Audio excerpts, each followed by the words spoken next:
ఏ మాట చెప్పాలన్నా ఆచి తూచి ఒకటికి 100 సార్లు ఆలోచించి మాట్లాడే ఉమ్మడి ఆంధ్రప్రదేశ్ రాష్ట్ర మాజీ ప్రభుత్వ ఉద్యోగి కొడుకుగా చెప్తా ఉన్నాను. మాజీ ప్రభుత్వ ఉద్యోగి గారి కొడుకైన రామ తులసి లాంటి నా పవనన్న మన కోసం ఏదో చెప్తున్నారు, విందాం. అందుకే నేను ఏ మాట మాట్లాడినా ఆచి తూచి పదే పదే ఆలోచించి ఒకటికి 100 సార్లు ఆలోచించే మాట్లాడతాను. అన్నవు మీరు ఆచి తూచి ఇలా చేయడానికి త్రాచు లేదనుకోండి, చెప్పండి, పంపిస్తా. తూతురు మీరు. మొన్న నారా చంద్రబాబు నాయుడు గారు 4 దశాబ్దాల సుదీర్ఘ అనుభవం ఉన్న 3 పర్యాయాలు ముఖ్యమంత్రిగా ఉన్న వ్యక్తి, వారికి ఒకటే చెప్పాను. ఏం చెప్పావన్నా? ఓల్డ్ పెన్షన్ స్కీము తీసుకొచ్చేద్దామండి అని చెప్పారండి. కూటమి ప్రభుత్వం రాగానే మనం అసెంబ్లీలో ఉద్యోగుల కోసం కాంట్రిబ్యూటరీ పెన్షన్ స్కీమ్ గురించి ఒక చర్చ మొదలు పెట్టాలి. దానికి సంవత్సరం లోపు బలమైన పరిష్కారం కనుక్కోవాలి. మరి అప్పుడు ఆయనే ఉన్నారు, చేసేద్దాం అన్నారండి. ఏదో దాటగానే ఏదో తగలెట్టే బ్యాచ్ కాదు నేను అని చెప్తున్నారు. మొన్న ఒకసారి చూద్దామా? నేను ఈరోజు ప్రభుత్వ ఉద్యోగులు కూడా మాటిస్తున్నాను. కాంట్రిబ్యూటరీ పెన్షన్ స్కీమ్ నేను చెప్పాను, నేను బాధ్యత తీసుకున్నాను. ఏరు దాటాక తెప్ప తగలేసే రకం కాదు నేను.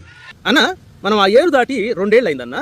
మీకు న్యాయం వచ్చేలాగా సంవత్సరం లోపు తీసుకొస్తాను అని మాట ఇచ్చాం, తీసుకొచ్చి తీరుతాం. ఆ మాట మీకు ఇస్తున్నాం. పెన్షన్ అనేది పెద్ద కొడుకు లాంటిది. సంవత్సరం లోపు పరిష్కారం తీసుకొస్తాం.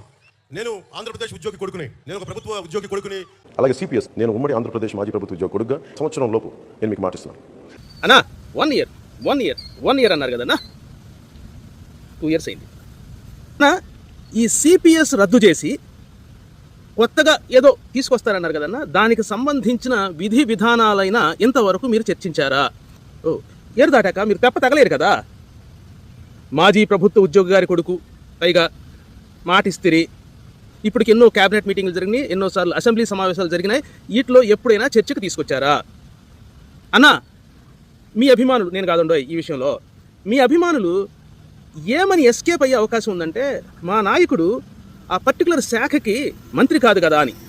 ఈ ముక్క ఇలాంటి వాళ్ళు అంటారనే నేను ఇంకొక వీడియో పట్టుకొచ్చాను.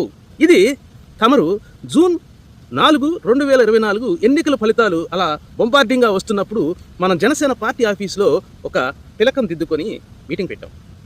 ఆ మీటింగ్లో మీరు చెప్పిన మాట ఇది. నేను ఈరోజు ప్రభుత్వ ఉద్యోగులు కూడా మాటిస్తున్నాను. కాంట్రిబ్యూటరీ పెన్షన్ స్కీమ్ నేను చెప్పాను, నేను బాధ్యత తీసుకున్నాను. కాంట్రిబ్యూటరీ పెన్షన్ స్కీమ్ దానికి సరి సమానంగా అది కానీ మీకు న్యాయం వచ్చేలాగా సంవత్సరం లోపు తీసుకొస్తాను అని మాట ఇచ్చాం, తీసుకొచ్చి తీరుతాం. ఆ మాట మీకు ఇస్తున్నాం. ఏరు దాటాక తెప్ప తగలేసే అలవాటు లేదు నాకు, అట్లా ఇది అన్నారు కదా. మళ్ళీ ఏరు దాటాక తెప్ప తగలేసే రకం కాదు నేను. మళ్ళీ ఏరు దాటాక తెప్ప తగలేసే రకం కాదు నేను. మళ్ళీ ఏరు దాటాక తెప్ప తగలేసే రకం కాదు నేను. బాగుంది అన్న.